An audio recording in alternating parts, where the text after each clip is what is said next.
Comes the money. Here we go. Money talk. Here comes the money. Hey guys, welcome to the inaugural Here Comes the Money podcast, where Peter and I try and unpack a lot of misconceptions there is and unbox all these different things that people think about wealth management and financial planning. Because Peter, there's always, something happening in the media or people talk about interest rates and you don't know who to believe. Correct. Yeah, excited to be here, Hov. You're right. The media, the fact is the negative stuff is what sells stories and makes people listen. But a lot of the times it's mostly, maybe not false, but a lot of it is false, unfortunately. Yeah. But it's designed to scare you to take action or to listen or whatever it might be. So I guess the objective of us putting this together is to give people a bit of unbiased information that they can obviously, absorb and hopefully put into action at some point. Yep. And before we go into that, Peter, let's go step back for a second, because today what we'll do is we'll give everyone a bit of a background about us, and then I think we should step through the process of what people should be looking at when they step through this process. So, for me, background's all numbers, tertiaries, accounting, economics, finance, planning. I've got 2 kids, got the house, got the investments, and trying to help people change their lives and make their lives better and make money, by using their money better. How about for you, Peter? Just quick background. I think from a background perspective, we probably are similar in that way, where we've got the tertiary education, obviously 2 kids for myself as well, 2 boys, Daniel and Adam. Obviously, we want to, everything we do is to make their life better and easier in the future. Obviously, me growing up, I grew up with my parents. They immigrated from Europe, and they worked hard, and obviously, they had a certain way of thinking about money and a certain way of doing things, where you save, pay off your debt. But watching them, the way they working hard, obviously you learn a lot from that, and you take that on board for your, journey in life. But I've always sort of been very interested in seeing how other people do it, and obviously working smarter, not just harder. I think the big thing there is when you combine the two, working hard and smart. I think that's where you can really get ahead.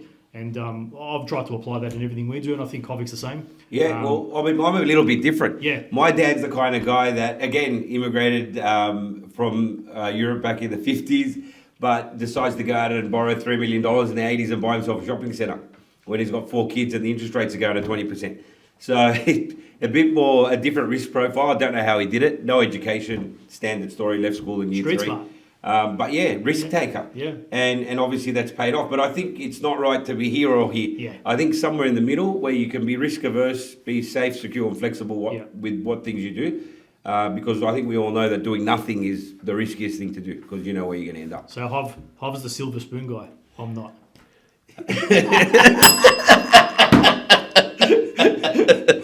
That's not true. That's not true. No, really, it is. But I've been smacked in the face a couple of times, as you know, as well. We've gone down, we've gone up. And it's not how you are when you're up, it's how you get up when you're down. So There's my first analogy for you, Peter. Ding, ding, ding. All right, now over to the financial planning, wealth management space. Should we start with a bit of a update on current sort of? Yeah. Well, the most important thing on the tip of everyone's tongues is interest rates. Yeah. And I know we did an update yesterday to our current clients, giving them some very sensitive information that we picked up by reading the publicly listed RBA's minutes of the meetings. And it was quite interesting, because what they said is that they think they've overstepped their boundaries. They think they've put interest rates up a little bit too quick, too soon. But we all know that, if America sneezes, Australia catches a cold. So all they're really doing is looking at the Federal Reserve and going, hey, what have they done and what are we going to do? That's not all we're doing. I don't want to take away the money management of the RBA, but they are mandated to keep the economy going and not put us into recession. So at the end of the day, we feel, and from our finance team internally, Pete, we had the discussion yesterday, we feel that the interest rates are going to be on hold, at least in December, while they watch. It's a watch and act situation. And, hopefully we've seen the peak, or we're only a quarter away, 25 basis points away from the peak, which is good news for many. And how do we know that? Because a couple of the things that came out, because generally, this is all COVID related. It was cash splash in COVID, and now we're seeing similar in the UK, similar in the US. A lot of it's a supply issue, you probably agree too. That's what I was getting to. Apparently, some of the reports we read is that the cost of shipping out of Southeast Asia has dropped by 80%. Wow. in the last quarter. 80. So if that supply chain management comes back into play, I know because, my passion's always been property, even though, I've got fingers in every space. I always act in the property space. Keeping a keen eye and a close eye on the construction cost. Yeah. It's not going up anymore. I think Yeah. it's plateaued. There is some builders out there still putting them up, but to me, that's a price gouge. Yeah, taking advantage of the situation. But I think the bigger players in the market, the ones that we can trust and the ones that we can work with, those guys have now plateaued. They're honouring, or they've kept honouring their prices, but now their pricing is, I think topped out as well, which is a good sign. Yeah. Inflation, Federal Reserve again, going back to the US, for the last 4 months hasn't moved. Yeah. So there's a couple of things we're looking at in that space as far as the interest rate goes. I guess when you talk about media, number one is the interest rate. Number two is property, right? The property is going down. We're losing 10%. Been hearing that for what, how long? 20 years maybe? I know, and look, the reality is higher price point areas in capital cities have definitely stagnated or even taken a slight step back. But what people forget is if you look over the last 12 months, they've gone up by 30%. Yeah. So for a correction of 10%, when it's gone up by 30, we're still 20% ahead. Yeah. Now, by no means are they the ones that we consider at all for investment because they don't have the right yield prospects. They don't pay for themselves. They're not appropriate for anything that, you want to do, generally speaking. When you're looking at investment property, it's more of an owner-occupied thing. So a couple of other things with the property side of things where the media, I think, has gotten it all wrong, or they're talking about things that happened 3 months ago. Yeah. No one's talking about immigration. Yep. In the next 12 months, we're going to see 180,000 people come back into immigration. Now, that's still not the pre-COVID levels. Yeah. Wow. So we're going to see that increase. With the current government we have today, they're pro-immigration, and obviously there's a skills shortage, unemployment levels, all-time lows. So immigration is definitely going to impact. Now, the way I simplified it is I said, out of 180,000 people, about 1/3 will come to Sydney, probably a bit more than 1/3. 1/3 to Brisbane, 1/3 to Melbourne. It's fair to spread it, I guess. Yeah, say 60,000, and just be fair, let's say that there's some, leakages that go to SA or WA, whatever. But if you look at today, as of today, in New South Wales, there's only 12,000 vacant dwellings. Yeah. So if there's 60,000 people coming in, where are they going to live? That together with, I think, a lot of construction, developers, construction stopped, projects didn't go ahead. Yeah. Number one, because funding on a development scale, when you look at $10 to $50 million funding, those, the way that the quantity surveyors look at things, and they're stopping these projects from proceeding. Yeah. So again, putting more pressure on the undersupply of housing. Then we've also got the co-ownership thing coming in early next year. Yeah, okay. So the government's going to be putting in 30 up to 40% of equity for either, if you're going to be eligible, you've got to be a first home buyer, a single parent, got to be a single person aged over 50, or you've got to work in the police, fire, or be a nurse. So what you're saying is all these things are probably going to create more demand. So vacancies are low, more demand for rental, pushes rental prices up, effectively property prices will probably go up as well. Yeah, and they are capped. So every state has a different cap. You've got, I think, 850, 900,000 in New South Wales, 750 in Queensland, and so on and so forth. So these are not applicable to any of these higher price point inner city capitals, but they are really applicable to any middle or outer ring suburb of any major city. So there's your update as far as, I guess, property side of things, how we foresaw the interest rate to go. But I think more importantly, Pete, it's you can get caught up in this noise, and you and I can keep talking about this. But I think realistically, if you step back, and that's where wealth management comes in. Yeah. If you could step back and look at, where I am now. I mean, where do you start when you? Okay, so obviously when we sit with clients, I guess the fact is people have a misconception about financial planning and who it's for and who it isn't for. A lot of people feel like it's for people that have money, a lot of money or whatever, hundreds of thousands of dollars, when it's really not. It can really help anybody. I believe, and our specialty probably is your everyday mums and dads, because I believe they're probably the ones that need the most help. If you've already got your millions, you probably don't need our help as much. I'm sure you can still benefit, but the people that your everyday mums and dads that are busy, family, kids, all the noise in the media, jump on Google, a lot of mixed information. Nobody knows what to actually do and what's going to work best for them. So what we do for those people is obviously we help them establish where they are now clearly, and where they want to be, what they're trying to achieve, and where they're trying to get to. And often they don't know what they don't know. Like when you're sitting, correct me if I'm wrong, you're sitting in front of them. They've endeavoured to come in and have a chat and that initial, when we do the initial assessment, doesn't cost them anything. We want to make sure that, we can benefit them first. Yeah. And you see, they start to really think about what they want at that point in time when they're sitting in front of you. Whereas for us, like if you were a plumber, Pete, you know how to put those pipes together. You don't have to think about it. You just do it unconsciously. Yeah. If you're a mechanic, change the oil, dentist. But if you had an old tooth problem or something, I'm not going to try. I'm not going to endeavour to fix your my teeth. So basically, how come we always look over that? What I'm trying to say is that they don't know what they don't know. So I think the most important part of what we deliver is in that discovery, also the education. Yeah, 100%. A lot of people don't even know what they need to be thinking about for their future. They don't even know. They don't know what goals to think about because they don't know if it's realistic or not. And some people might be just embarrassed to even mention it because they feel like it's too far-fetched from where they are now, when quite often it isn't. I think people walk around thinking they'll never retire. Correct. Yeah. Or 5 years I'll retire, then I'll die. Well, the problem is we're all brought up, again, a certain way, just like I was saying before about, obviously, my history, where people have been brought up to think you start working when you're 20 or whenever that is, and you work until you're 65 and you get your age pension and then, you die 5 years later or whatever it is. They don't realise that they can actually retire sooner if they have the means to do so.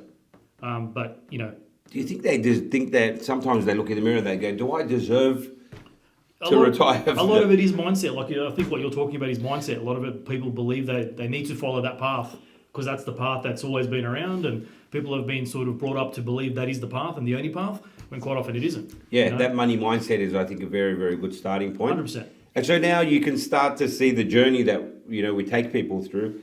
And I guess that's the reason we're doing this, is to let people without coming in, because sometimes they might be scared to come in and approach it thinking it's not for me, but it's amazing how we've come across clients along the way who thought nothing could be done. We won't name names, but we had a guy, he was a miner, big income. 100%. If you remember, he had 20 grand savings, he was renting, but he had 300 grand in his super.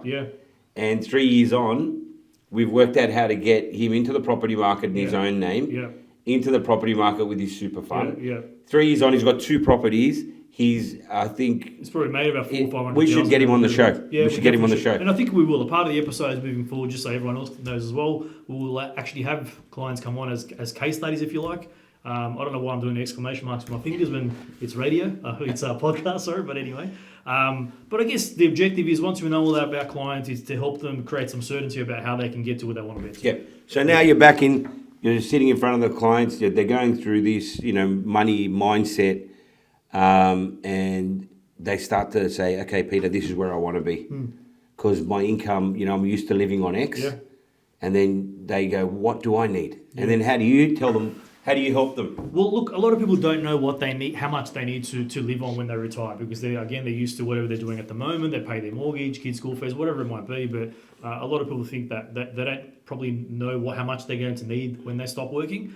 And then they hear the different numbers getting thrown around, like 50K, which is $1,000 a week. Now, for some people that'd be okay, but for a lot of people that might be earning 150 or 200K a year as a family income, it's probably going to be nowhere near enough.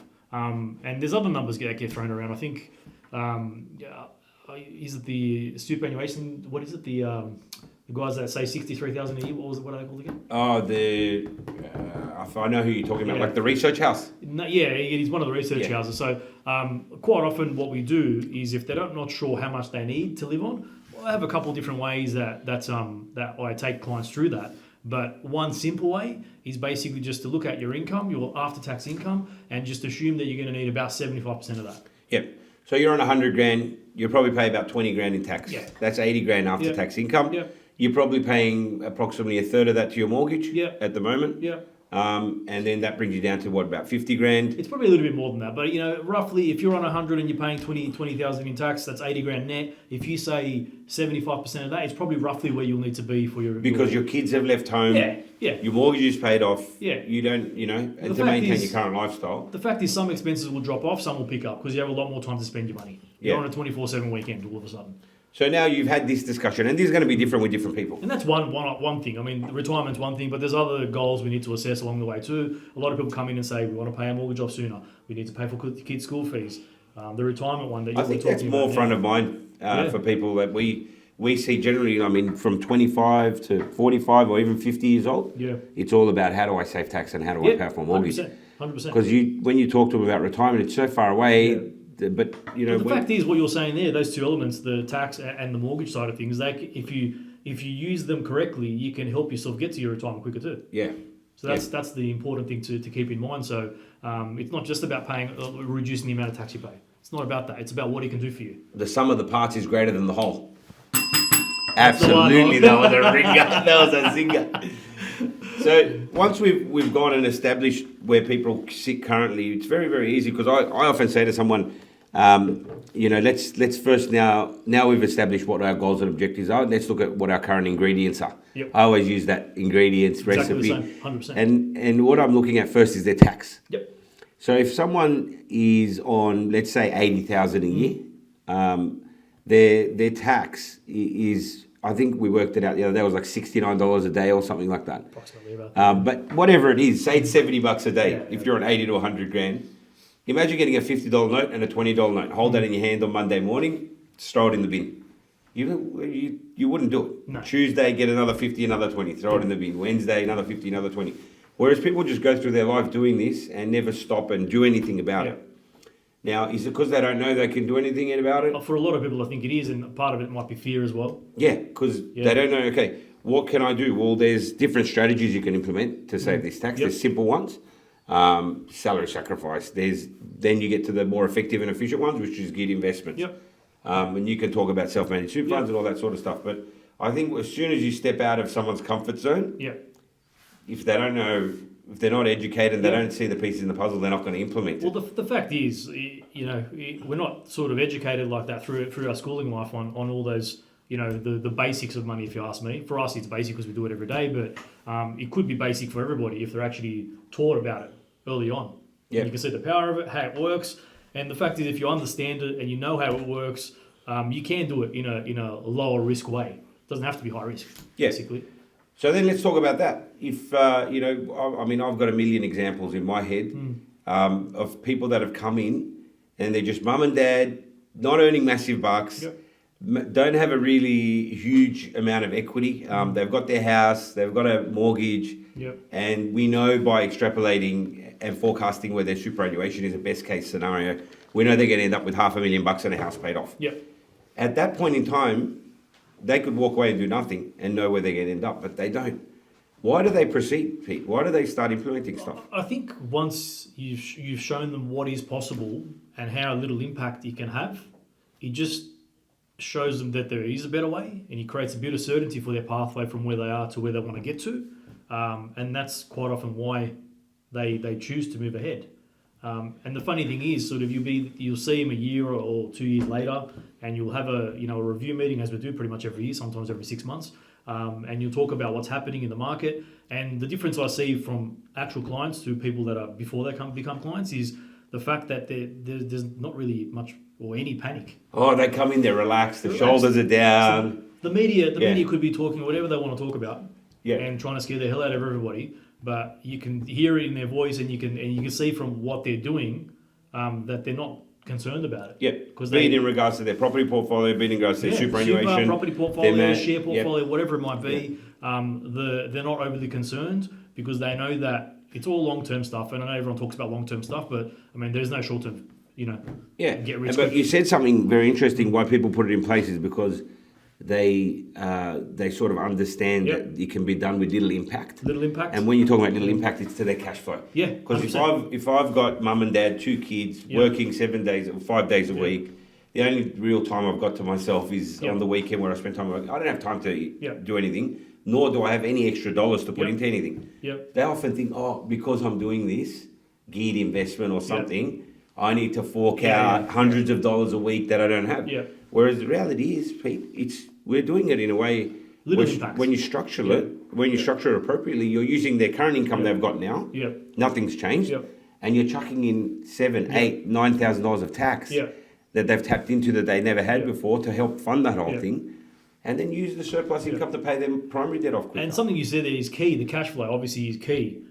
We obviously need to make sure there's sufficient cash flow. And I think the reason they can do it, because like you said, it's structured properly, whatever investment might be, whether it is property or super or whatever it might be. But I guess I lost my train of thought. What was I going to say? I love planning around cash flow too. I thought that's where you were going. No, with where it. I was going with it is the cash flow planning, yes, 100%, but we will even make sure that they have certain buffers in place. So, if there is times where it's a little bit tougher or you require a bit more cash flow, you've got a fallback position, you've got a buffer. You don't have to panic. Plan for the worst. Expect the best. Exactly right. Yeah. That's the same. Hope for the best. Yeah. Whatever. Plan for the worst, hope for the best. I always say, do your numbers so you can put under your pillow and sleep at night. So that's Hov saying. You can tell that's Hov saying. Yeah.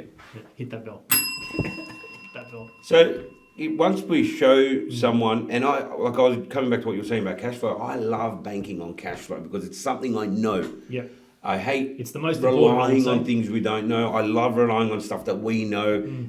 Tried, tested, proven results have come from this. The fact is, if you don't have the right cash flow, you can't really do anything. You never live to see the day that it grows. You can't really do anything. And that's in any walk of life. So be it building model portfolios with the right dividend yields and capital growth mix, be it, having good core assets or, having that satellite asset that's going to give you the advantage of growth or whatever it's going to be in different walks of life is going to be the main thing. Now, once they've understood that, I think then it sort of unlocks this massive money mindset. Like it clicks a little switch in their heads. That's why I love this. That's why I love doing this. Yeah, it starts to make sense to people. They feel comfortable because they understand it. I think that's the important part. When you understand something, you're more comfortable to do it. Yeah. If you don't understand it, you're not going to do it.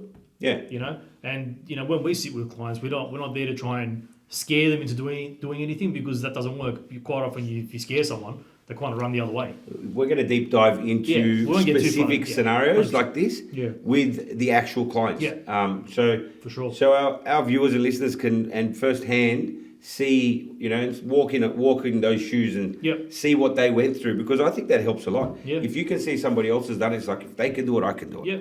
And it's not unattainable and it's not unreachable. So and hopefully some of the situations or those clients resonate with people that are listening, and you might sort of help them take some action. It's not really about motivating people to do anything. Motivation doesn't last. I think it's about taking action, helping people take action. Yep. So this is the money mindset. This is how we've sort of stepped through now and scraped the top of wealth management and financial planning and how it sits.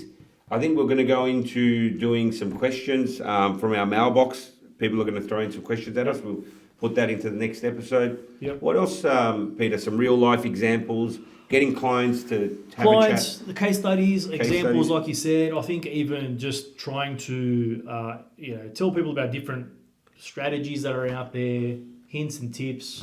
Information. And look, current events, hints and tips. Hints and tips is a great one. Yep. Because with hints and tips, what was really exciting is recently what we did for a lot of our clients on the finance space. Yep. When the banks started to put their interest rates up, obviously the RBA, in line with the RBA, when the RBA puts it up, within 24 hours, they put it up. Yep. When they put it down, it takes about 3 months.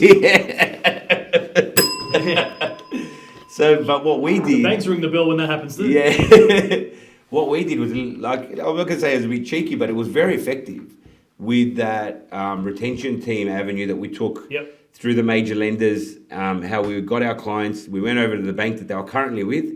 Remember how we said to them, we're going to move, we're going to give you this rate unless you match it. Yeah. So with no applications, no paperwork, no nothing, how much money did we save our clients? It's a renegotiation process, and if you don't ask for it, you don't get it. The banks aren't going to call you and say, we'll give you a discount because we feel good. Yeah. We're good guys. They're not going to do it. We had a situation yesterday. A lady was, one of our current clients, she was paying a little bit over what she should, not much. But I said, okay, this is the other bank. And I gave the name of the other bank, which had a better rate. And Steve came up and said, that other bank also gives you $4,000 cash back. Yeah, there you go. So then her lender, she went back to the retention team. They matched the rate. She came back to me, oh, it's great they matched the rate. I said, go back to them and ask them for $4,000. Did they give it? We're waiting for the outcome now. That'd be amazing. That would be amazing. But I've actually heard of a scenario where Yeah. the bank actually, to retain their business, gave them the $4,000. So as far as hints and tips go, there's a really, really easy way to save money. Exactly. Without really doing much. Yeah. Without doing anything. Yeah. I mean, It's just a phone call. it's not even, I know for our clients, because they're already on our book, all they had to do is give us their loan Yep. ID, and that's it. We did do the it for rest. them. Exactly, yeah, We did exactly. everything for Yeah. them. So, which is fantastic. And they were sitting at home, not even worried about it. And we reached out to them. Yeah. And then it was like, that's the best. So, See, for a lot of people, they either don't know to do it or how to do it or what to say or what to email because, I don't know if it's fear or they're worried about getting sort of rejected by the bank or whatever it might be. But, you have to ask, unfortunately. Yeah. A lot of people don't even know what rate they're paying these days. Yeah. Because they've come up so quickly, they don't even realise what they're actually paying. which brings us to the other subject we were talking about is fixed rate payers. Yep. So what, in the last 3 months, what happened, Daniel? Overheated camera. The camera overheated. The camera overheated. How does Must the be camera hot in this overheat? room. There's some Man, fire it getting must be thrown around. fire. That's what's happening. I was going to start talking about the fixed rates and how they expired Yeah. and then how people are going to go back to a standard variable product Yeah. if they're not careful. So you're sitting pretty at 1.9%. Your fixed rate expires, let's say, in January. Yeah. And I've got... Yeah. You don't do anything over Christmas. You have your Christmas parties. Exactly. You have your New Year's. You Yeah. come into January and January 10, let's say, your Yeah. fixed rate goes from 1.9 to 5.24 Nice hit, isn't it? because it's a standard variable rate. I think that might be another reason why RBA is considering to slow down and back off. $30 billion of loans are going to come off fixed rate in the next 3 months. Nice. So, And everyone's going to jump up to whatever, 5-6%, whatever it but might the be. point is this: that number that they're putting you on, that 5.5 or whatever percent, 6% even, Yeah. that's a standard variable rate product. It's not the best rate in the market. No, that's right. Yeah. Whereas one simple phone No call, discounts applied. one phone call will tell you, look, you can get it for 4.2.